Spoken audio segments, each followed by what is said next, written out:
Chapter 3 verse 1 says, "For behold, in those days and at that time," which means in the end times, pretty much our time. Like I would say, when scripture says in those days, at that time, it means the end times. Here it's saying both at the same time, so it confirms that this will happen for sure. So it says, "For behold, in those days and at that time, when I bring back the captives of Yehudah and Jerusalem, I will also gather all nations and bring them down to the valley of Yahushaphat." Yahushaphat means Yahweh is judge. So the valley of Yahushaphat means the valley where Yahweh will judge everybody. So it says, "I will also gather all nations and bring them down to the valley of Yahushaphat." This can be seen also as a prophecy that is already being fulfilled. And actually I was reading some news regarding a rabbi from Israel who was saying how the New World Order is a necessary evil for Messiah to appear. And he was saying it his way, but reading this shows us how my point is that one of the things that he was saying sounded like he kind of was for the New World Order, even though I know that was not the point, just in case you get to read it or whatever. The point would be that, from my point of view, and taking in account the New Covenant, of course, therefore the book of Revelation, we see how Yahweh prophesied that there would be a New World Order. So for everything to be fulfilled, the New World Order will have to be established, and it will last for only 42 months, as we see in scriptures. So the fact that the New World Order is being established at the moment, and last year with the COVID thing, and still, of course, everything that has happened since last year has been helping the powers that be to push their agenda for this world to go into that New World Order. So the fact that here it says, "I will also gather all nations," is part of it, because for all nations to gather against Yahweh, to go and fight in the war of Revelation 19 in Harmageddo or Harmageddon, in that war Yahweh will have gathered all nations which are against him to be destroyed at that moment. Obviously there will be some few people from different nations who won't get into that rebellion, but most of them will, as we are seeing at the moment that most people are for the New World Order and for everything that the government provides them and tells them they believe it, and all of it. So, "For behold, in those days and at that time, when I bring back the captives of Yehudah and Jerusalem." Now, as I was saying, when it comes to the war of Armageddon, that war will be at the end of the last 7 years, what is known as the last week of Daniel. So last 7 years will be when the most of the book of Revelation will be fulfilled, and at the very end, the war. Then 1,000 years later, the judgment, last judgment. So when it comes to those last 7 years, in the middle of those 7 years, there will be a harvest of people. So Yahweh will gather his captives, the captives that are around the nations on the four corners of the earth. Yahweh will gather them up to him. The chosen few without having to experience death, while the many will have to go through death, but then they will resurrect and be justified, and they will enter. So after the harvest, the last 7 plagues will happen, and after those last 7 plagues, the war will begin.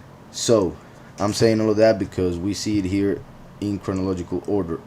And it says, "For behold, in those days and at that time, when I bring back the captives of Yehudah and Jerusalem, I will also gather all nations and bring them down to the valley of Yahushaphat. And I will enter into judgment." As we see here, Yahweh mentions that place, obviously because he's going to use the place literally, but also because of the name that was given to it. So he uses the name of the place because he will judge, and he shows it right there. But that is to show that every time that a name appears in scriptures has a reason for it. So through the meaning of the name, we can get a better understanding of the revelation given in whatever verse or chapter we may be reading with those names on it. So Yahweh does it in a very clear way from time to time, like here. So it says, "I will also gather all nations and bring them down to the valley of Yahushaphat, and I will enter into judgment with them there, on account of my people, my heritage, Israel." My heritage. Obviously, the one who is the heir and gets all the things of the father when he dies through the testament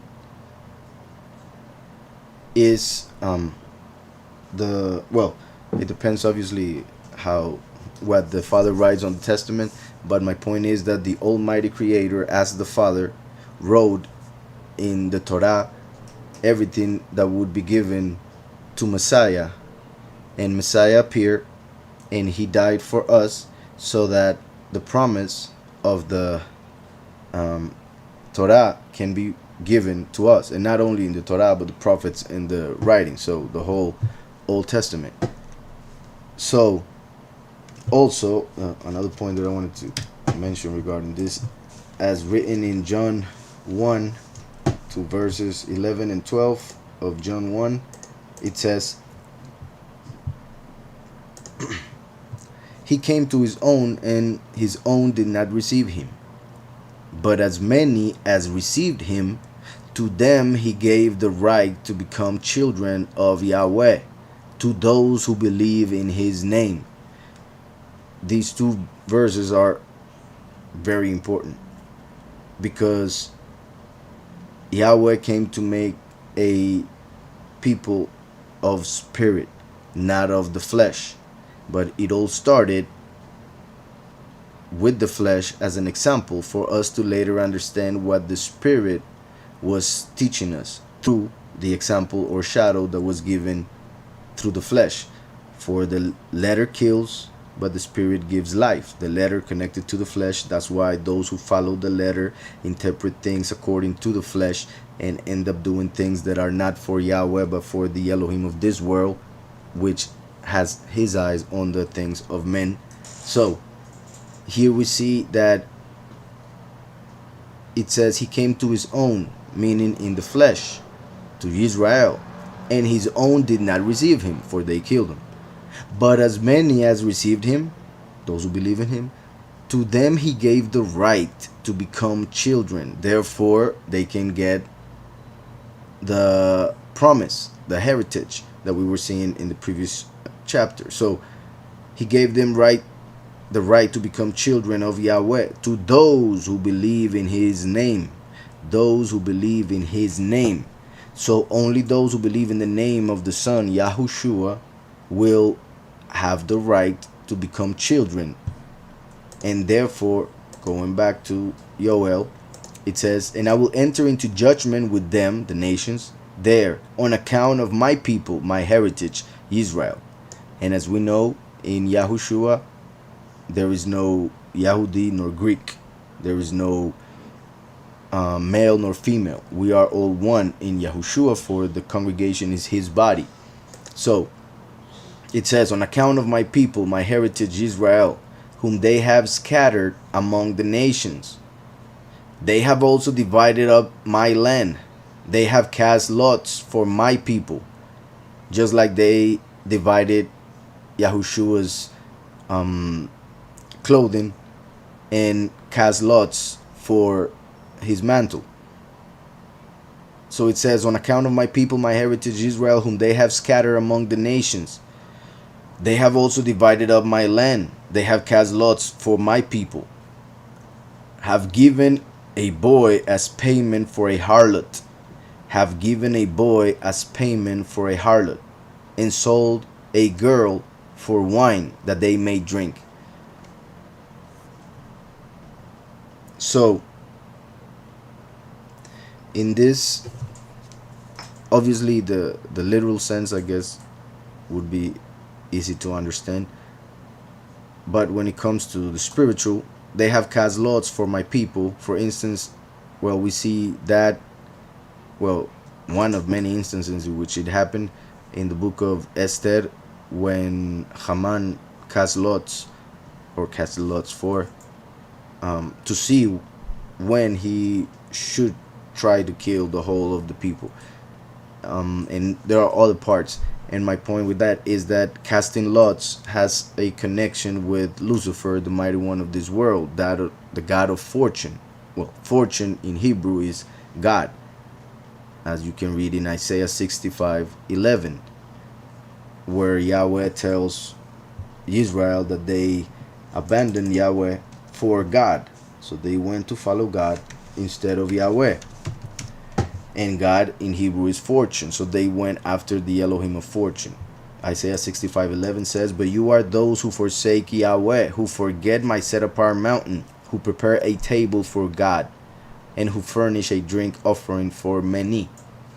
And many is pretty much what became Moni. Many is the god of destiny, or the Elohim of destiny, whom they worship as destiny, those who worship destiny.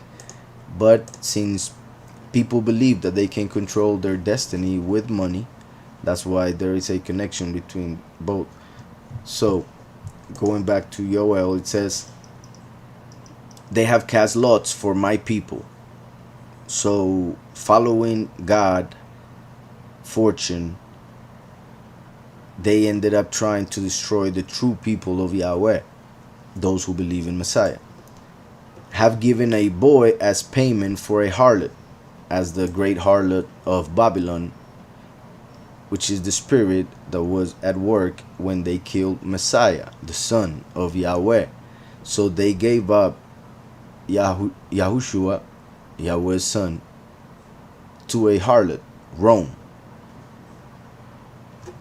Have given a boy as payment for a harlot.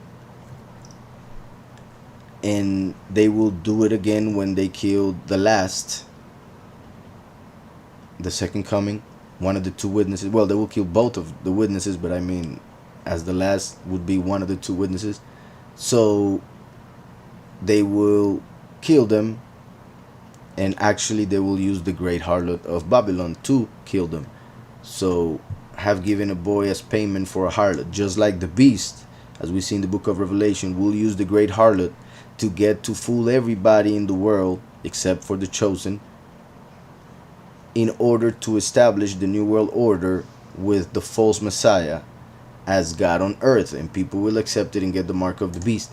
So in a way, it would be a saying that the beast will deliver the two witnesses for them to be killed by the harlot, and that would be the payment for what the harlot will do for the beast. So they have cast lots for my people, have given a boy as payment for a harlot, and sold a girl for wine, a girl like a congregation, for wine.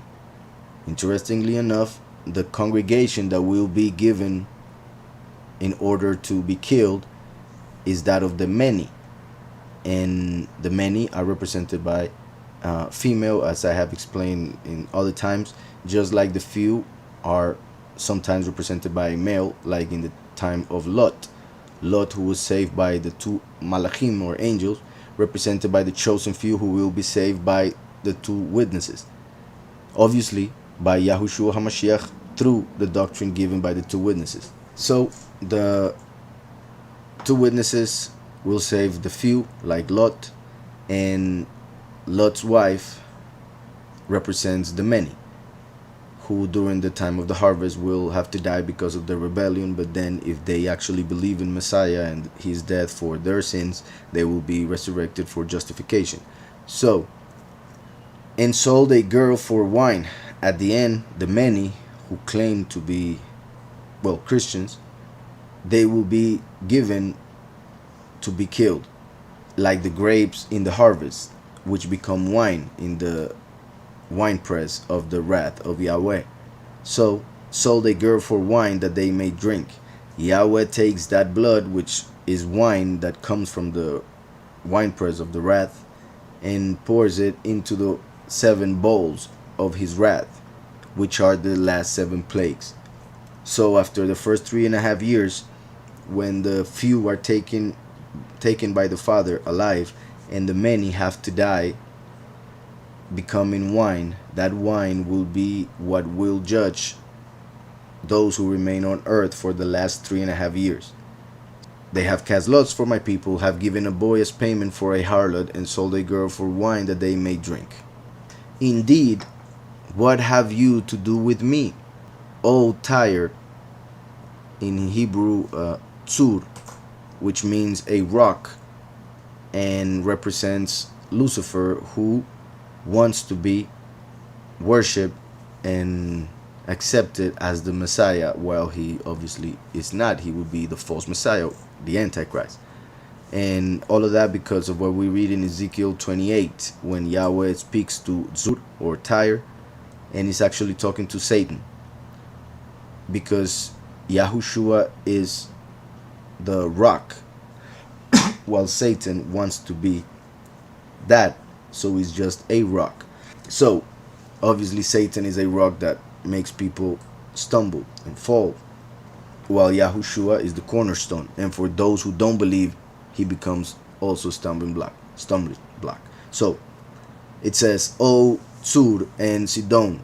Sidon means hunting or fishing, and I mention both as they appear in the concordance because it represents the harvest, when the few will be as fish taken out of the world, as with a net, so not dying and being transformed in order to be able to be in the new reality, just as a fish would have to go, when it comes out of the water, pretty much dies, but the chosen few will be transformed in order to come out of this reality and continue living.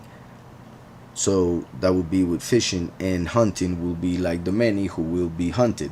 They will have to die, I repeat, during the harvest, like the grapes becoming wine in Revelation 14. So O Tzur and Sidon, and all the coasts of Philistia, representing foreigners, meaning all nations other than Israel, Gentiles. So, will you retaliate against me? So Yahweh is saying, indeed, what have you to do with me, O Tzur? So also it mentions 3 names, 3 nations that could be connected with the 3 Satans that I have mentioned at other times. The first Satan was Samael, the second Satan was Lucifer or Halel in Hebrew, and the third Satan is Azazel, as it appears in Leviticus 16. So, and well, Halel appears in Isaiah 14. Samael by that name doesn't appear in scriptures. By that name, it does appear through other, I guess, titles. And part of it has to do with the fact that he fell before Yahweh made this earth for humans. So, O Tzur and Sidon, from Samael came death. So hunting could be connected with Samael, just like also Nimrod was called a great hunter, and Nimrod is connected with Samael, that's first Satan. Just like the beast is represented by Nimrod, and the beast is connected with Samael. The second beast, or the false prophet, is connected with Halel, Lucifer.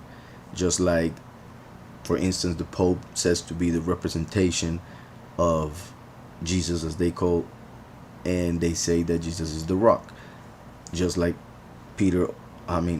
Peter means a rock, and they say that the Pope is the one that comes straight from Peter. So there are several connections there. So Tsur would be connected with Halel, Sidon would be connected with Samael, and Philistia with Azazel. Interestingly enough, Azazel was thrown, taken out of the land so that the goat for Azazel would take away the sins with it, while the other goat would be killed for the sins, just like Yahushua was killed and Barabbas was left free. And that's why I was saying the connection with Philistia, as in out of the land.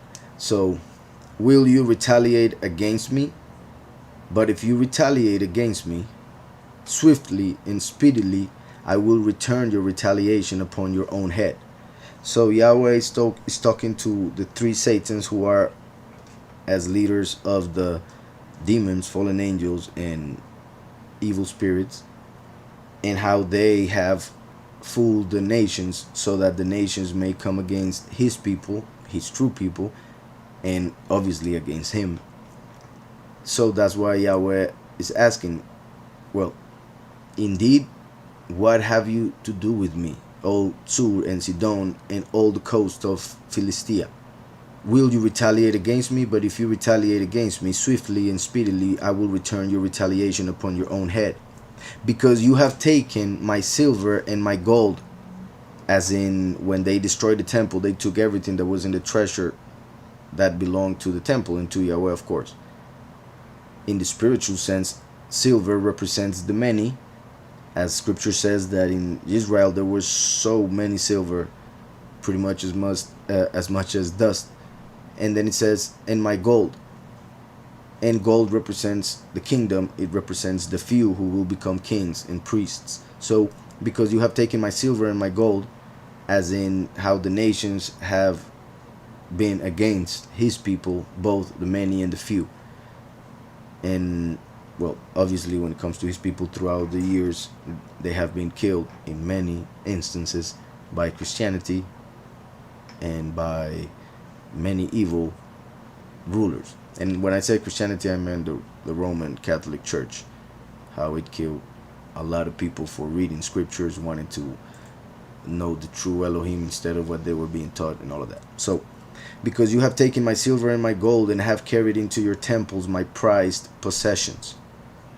So the chosen few, through falsehood, the falsehood in which they were born, they were taken into their temples. Obviously, in the literal sense, as I was saying, they took the treasure of Yahweh from his temple and took it away and to their temples. But in the spiritual sense, Yahweh is saying, you took the few and the many through falsehood during the apostasy and took them to your temples, to falsehood, to the false doctrines. So, because you have taken my silver and my gold and have carried into your temples my prized possessions. Also, the people of Yehuda and the people of Jerusalem you have sold to the Greeks, confirming what I was saying. And obviously, in the literal sense, it's obvious. The Greeks represents Christianity. The actual word Christian is Greek. The name Jesus, it has many other alterations from the true name Yahushua, which the Jewish turned into Yehoshua, and then Yeshua, and then the Greeks turned it into Jesus.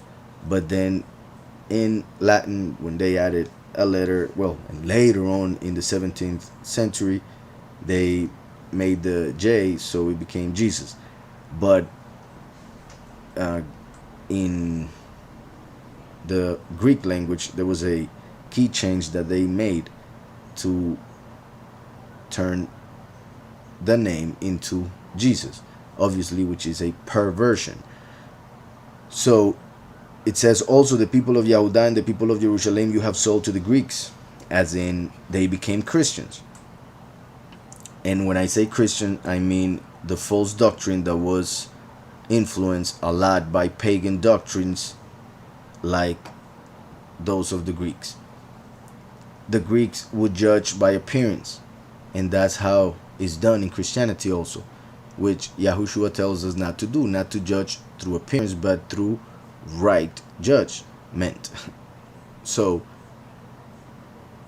you have sold to the Greeks, the people of Yehudah and the people of Jerusalem, that you may remove them far from their borders,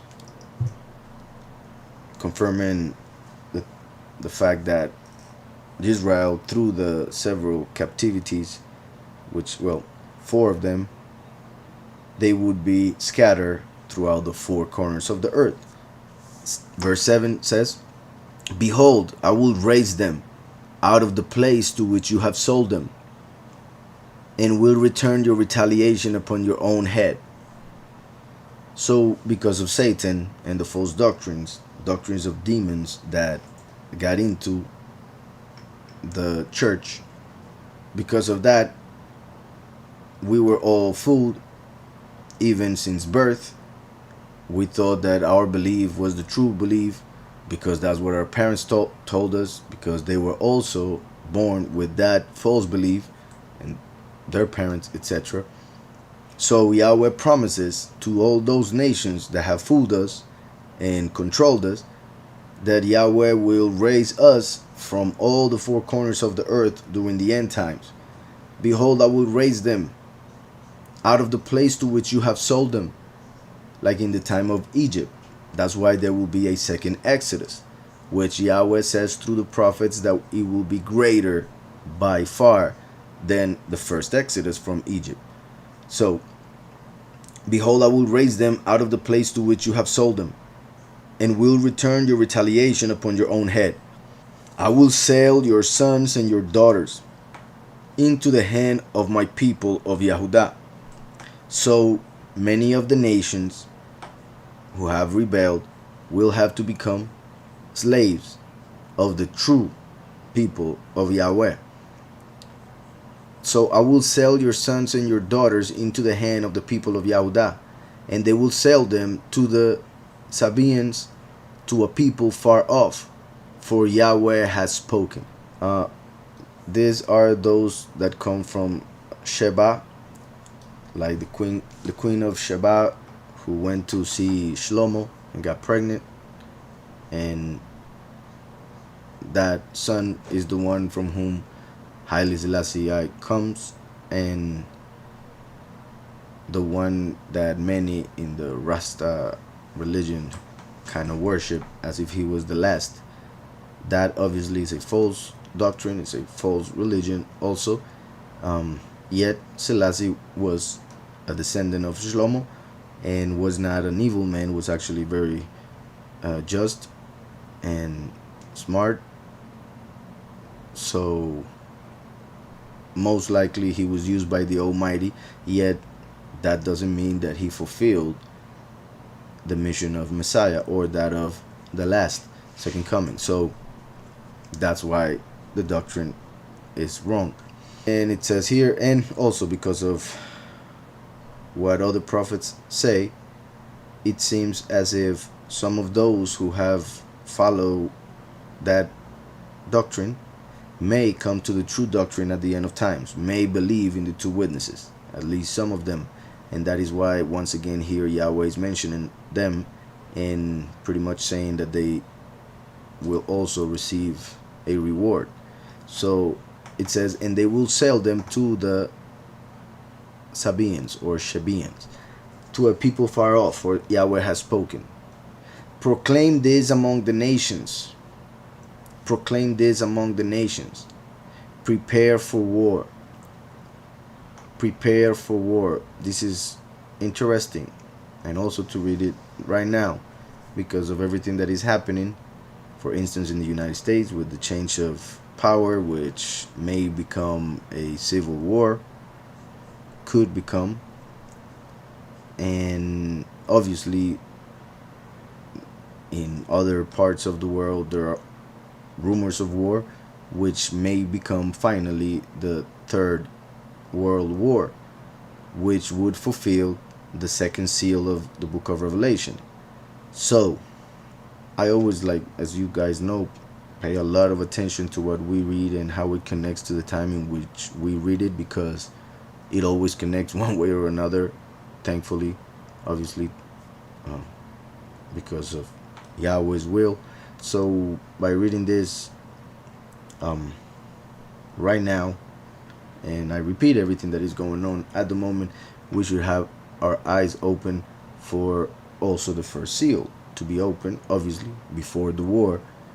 And the first seal, if it were to be open soon, would be at the beginning of the Hebrew calendar, the Hebrew year, which would be at the end of March is when it starts, but the beginning of April would be when the two witnesses would start, if they start.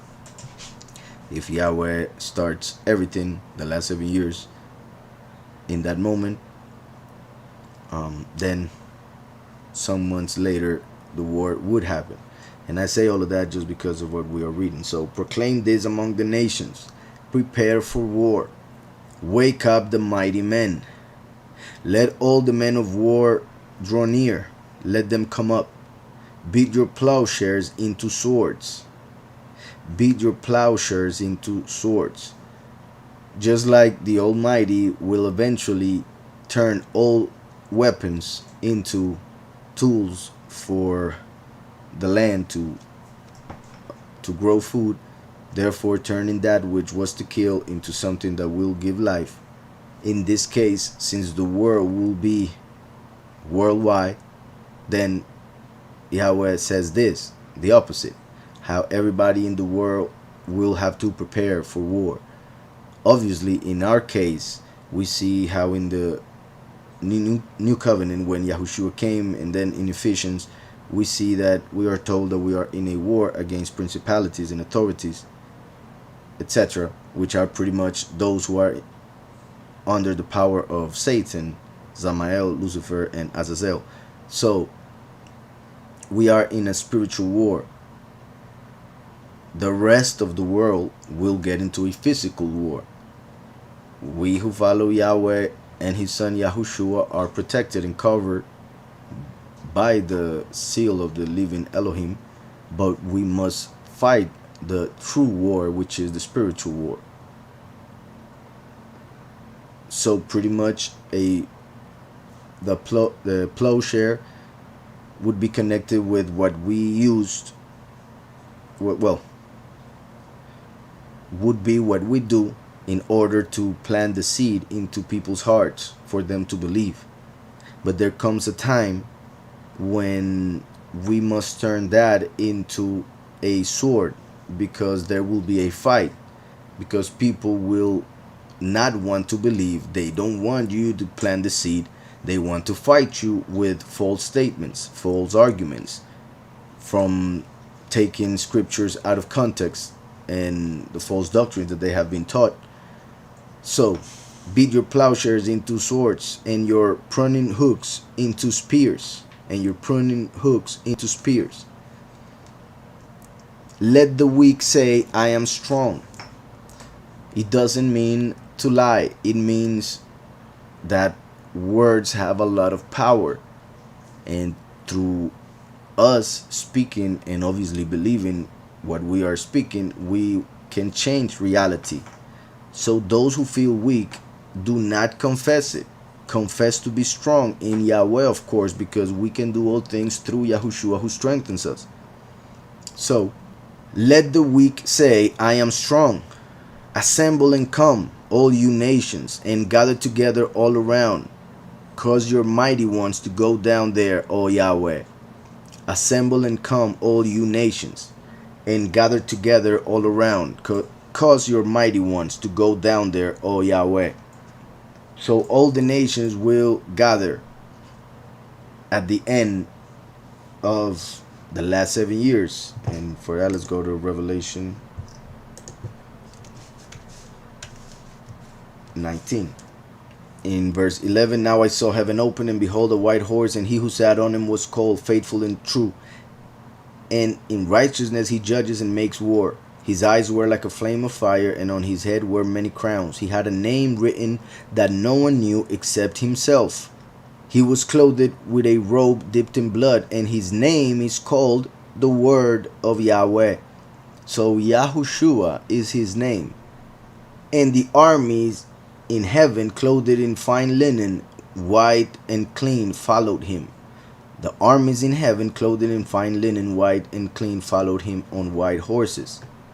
Now out of his mouth goes a sharp sword, that with it he should strike the nations, and he himself will rule them with a rod of iron. He himself treads the winepress of the fierceness and wrath of Almighty Elohim, El Shaddai. And he has on his robe and on his thigh a name written, King of Kings and Sovereign of Sovereigns. So, going back to Yoel.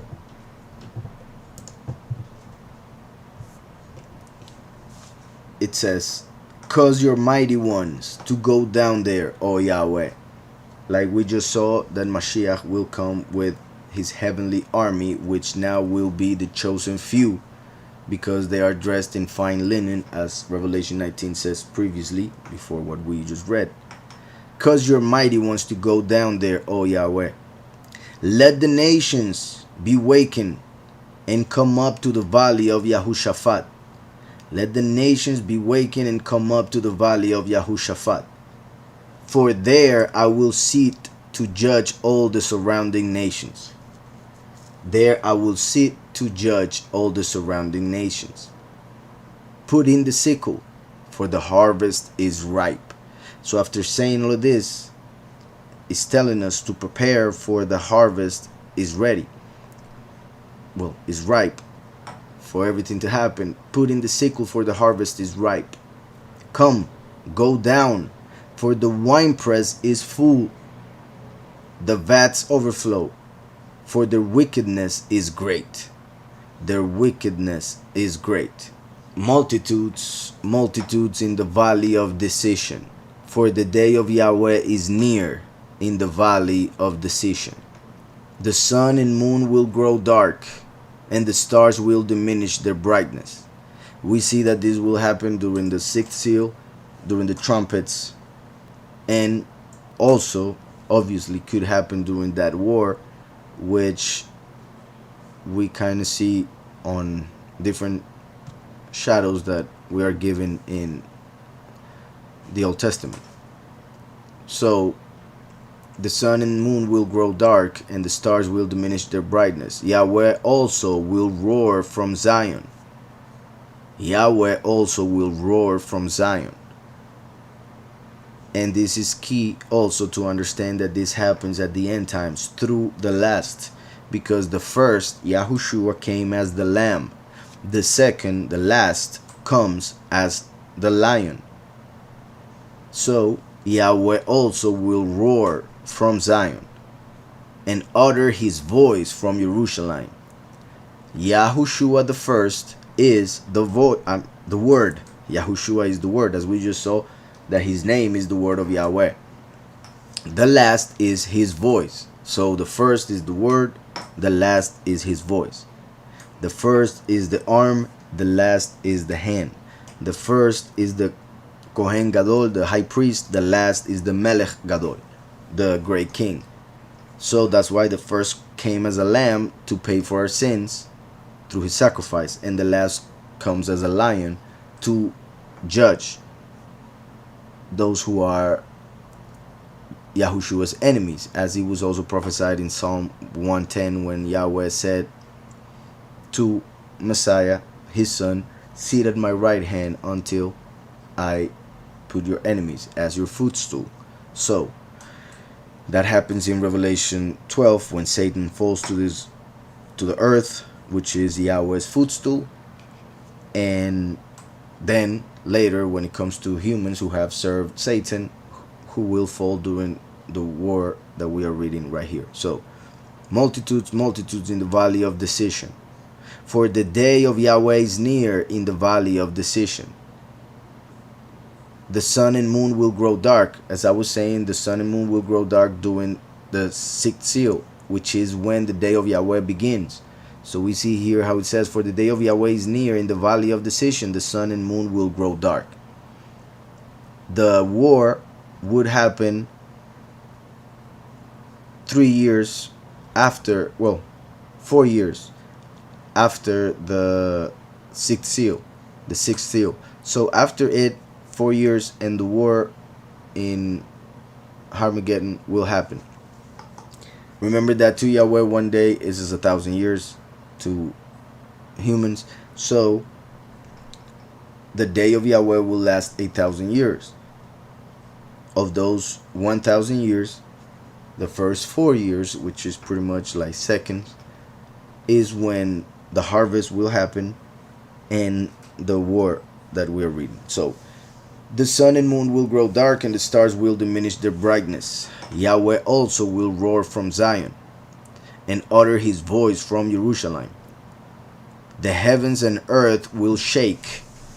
Yahweh said, well, he's saying here and also in Haggai, that just like he did in the time of Noah when he shook the earth, now he will not only shake the earth but also the heavens, as we are seeing here. So just as Yahushua said that the Son of Man would come as in the days of Noah, so just like in the days of Noah, this time Noah would be the last, who will, through the doctrine, build an ark for the chosen few to enter and be saved during the shaking of the heavens and the earth.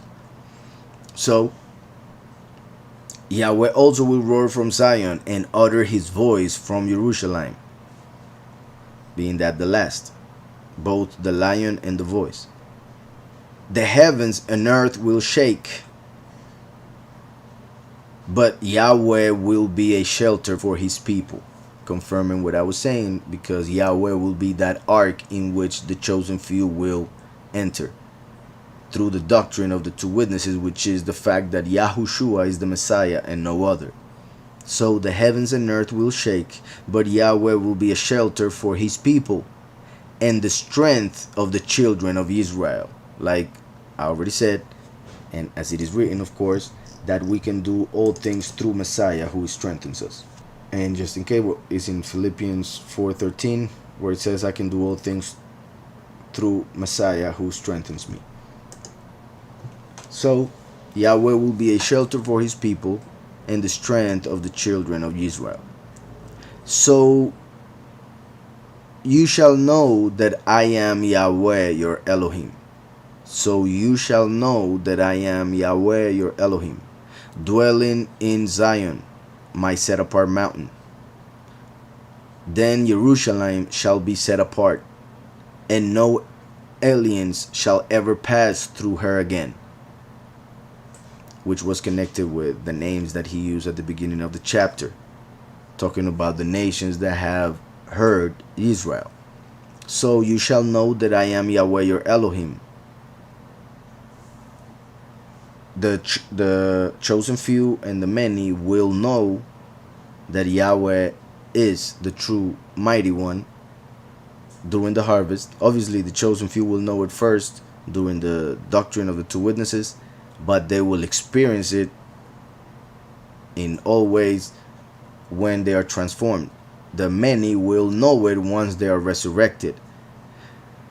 And then when Yahweh judges everybody during that war, everybody will have knowledge of who the true Elohim is. So you shall know that I am Yahweh your Elohim, dwelling in Zion, my set apart mountain. Then Jerusalem shall be set apart. Dwelling in Zion, my set apart mountain, connected to Yahushua, who is set apart from sin. He came and he never sinned, so he paid for our sins, for he wasn't supposed to die according to the law, but Satan, who uses the law to accuse, killed him and failed because he never sinned. So Yahweh resurrected him because he deserves life according to the law. So the last comes as the prodigal son. So that's why it says then Jerusalem shall be set apart, because it is not completely set apart at the moment. Jerusalem was also called the city of David. David is a representation of the last. That's why the last, as written in Jeremiah, will be called Yahweh Sidkenu, just like the New Jerusalem will be called Yahweh Sidkenu. So the same name given to the last will be given to Jerusalem because they are completely connected. So that's why it says Jerusalem shall be set apart, because of the way it has been treated for all human history, being polluted spiritually. Now Yahweh will cleanse it, just like with the last who comes as the prodigal son. So then Jerusalem shall be set apart, and no aliens shall ever pass through her again. And it will come to pass in that day that the mountains shall drip with new wine. The kingdoms shall have the new covenant, the true teaching, the true doctrine, and obviously with joy and gladness. And it will come to pass in that day that the mountains shall drip with new wine, the hills shall flow with milk, the word of Yahweh. The new wine connects to the last, and the milk to the first. So both new wine and milk, Yahweh as first and last. The teaching of knowledge and wisdom, wisdom and understanding to receive knowledge. So that the mountains shall drip with new wine, the hills shall flow with milk, and all the brooks of Yahudah shall be flooded with water. Obviously, eternal life, the water of life, which is Yahushua HaMashiach, who came from Yahudah. So, and all the brooks of Yahudah shall be flooded with water, for Yahushua came from Yahudah, and he is the water of life, I repeat. A fountain shall flow from the house of Yahweh. A fountain shall flow from the house of Yahweh. Yahushua told us that if we believe in him, a fountain will flow from our inside. So the fact that it first mentioned the water, which is Yahushua, who came from Yahudah, and afterwards mentions a fountain, refers to the last, who is one of the two witnesses, who becomes a fountain, just like the witness like Eliyahu also will be a fountain, just in case, that will flow with teaching, with life, because of Yahushua. So a fountain shall flow from the house of Yahweh, and water the valley of acacias. The water the valley of Shittim. Shittim, which is, just a second,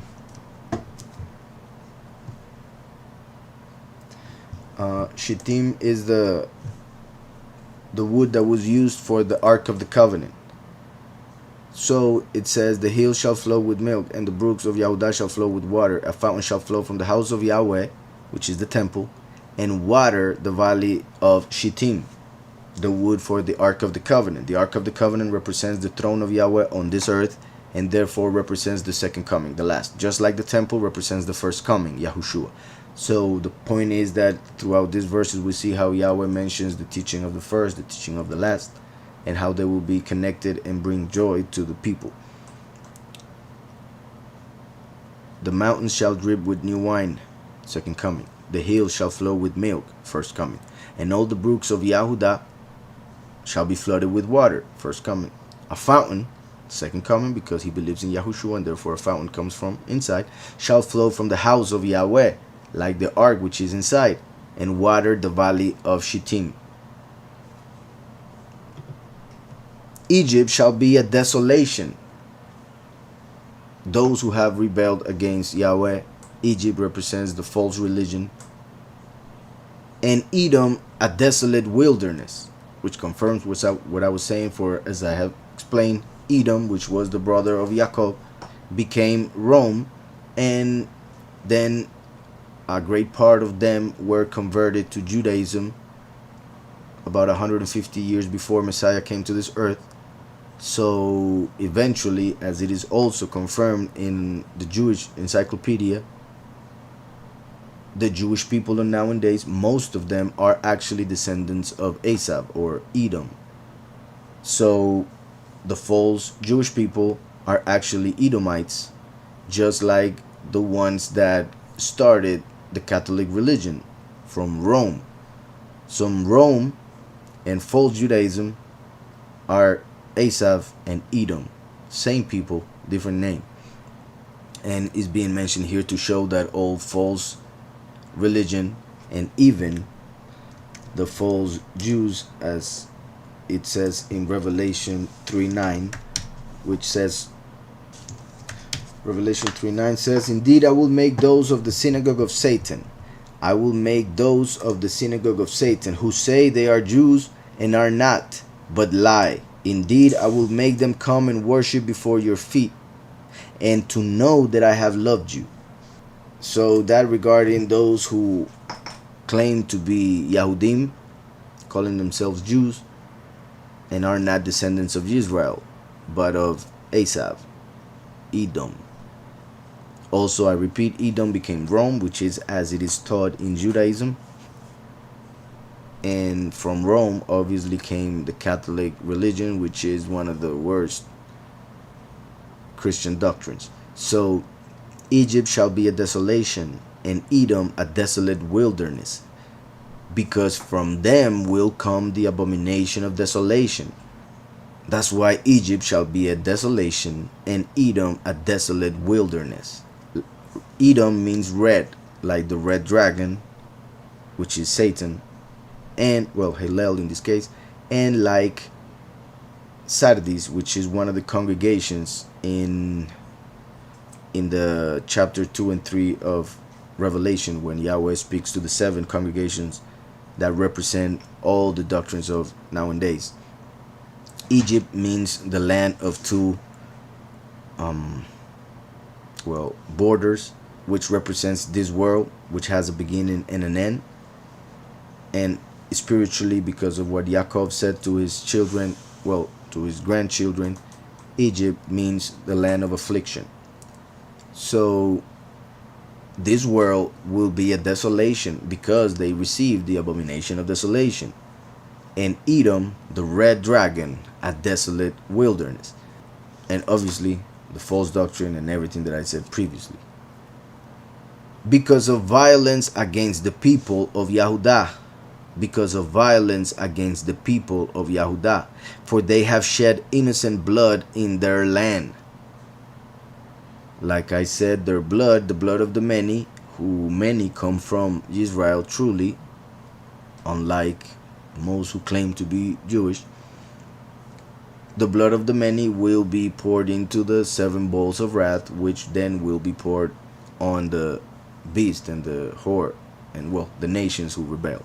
So, because of violence against the people of Yahudah, for they have shed innocent blood in their land. But Yahudah shall abide forever. Yahudah shall abide forever.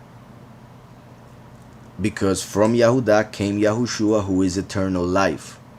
So Yahudah, the praise of Yahweh, which is the meaning of Yahudah, shall abide forever. And Jerusalem, the teaching of Shalom, for generation to generation. First and last, Yahudah and Jerusalem, once again, what it represents. But Yahudah shall abide forever, like Yahushua, the eternal life. And Jerusalem, like the last, from generation to generation. For I will acquit them of the guilt of bloodshed, whom I had not acquitted. For Yahweh dwells in Zion.